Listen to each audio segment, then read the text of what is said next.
ole to na hian marota thil siam thiam em mai khan tuna hian tuibur thorna kolan siam le a tuna hian order pani awma chu chuan siam fila anei tu tena an lak main tun ne a test dona tuibur eng tin nge an thlor engen man tivel kha tuna hi kan enanga che kan sei fia pa don ni o tuna enang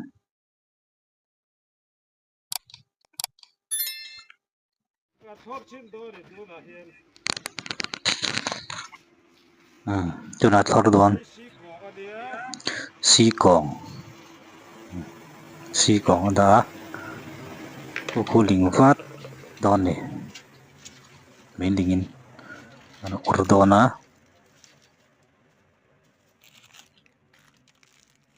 no pang thil lei ro na hi al du em maya samai hi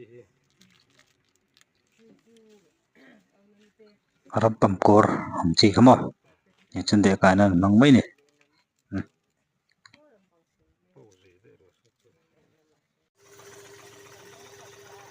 ngaling tafat mai hai tuibur thorna khol hi kawai khat mu na ni ya main ka trengai mi alawa an thor thriat di chu ka ria en chuan tuna hian mi pahnih in an order a tuibur mi zo ten kan or em a kan pi le pu te tang to in tun hunah hian thalai zawk te pawh hian kan in tih hmuh na sa khawp mai a kan pi le pu te nu le pa te chu sei lo thalai ten kan hmuam a nula tlangva mai pa in hei tunah hian a thlorna khawl a siam chu hi eizawm nan pon alo nei ve te u lo lei ve te u a duh tan chuan a order reng thei ni tih kha kan sawi dur bawk a tin tuibur hi eizawm nan a tlak em a tun laiah chuan mizoramah khawiah pawh ka lila khawih khuh a pawh zin ila tuibur hi an lar em a kan hmun nasa em a chuwah chuan eizawm nan tunah pawh hian a khawl hi a duh ta chuan a order thei eizawm nan kan hmang duh ti tan a tha khawp mai a siam thiam khawp mai a mawi lutuk ringawt mai ni hmunah ni en chian phei chuan maw a thiam a amah hian thil a siam thiam em a thil chi hrang hrang a siam thiam kan tih tawh kha tun hunah hian tuibur thorna khawl an siam le ani a mi pahnih in an order awangin tichuan order dang te pawh an awm belh zela tunah hian a duh tan chuan a hnenah hian order thei reng ni tih kha kan sawi duh ani aman hi singa borvel ni tur a kan ngaia chungai chuan a to lo mai thei chutiang borvel chu nin enang o hei khawl pawh a nalh khawp mai a dak lutuk a a tle var mai ni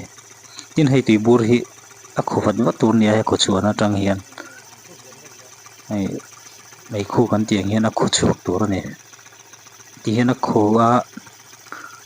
khu hi a reh vek nuah khan tin a khu a reh tawh a reh vek nuai ni khu hi a tuibur a kha lak tur ani a hian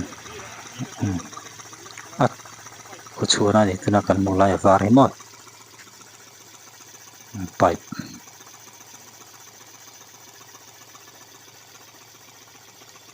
an en thap mai ni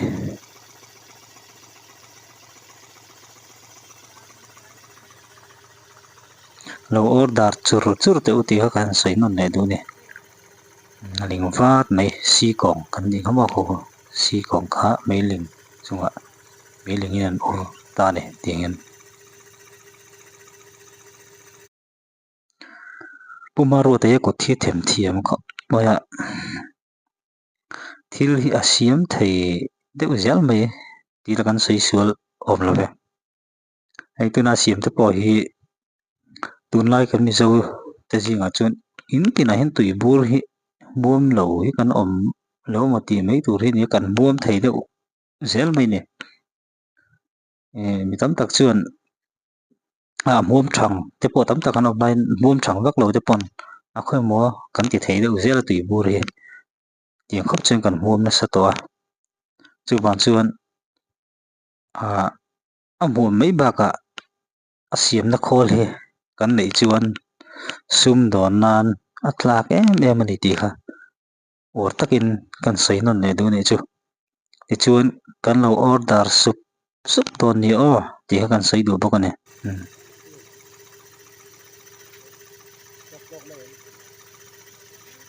nal khop mai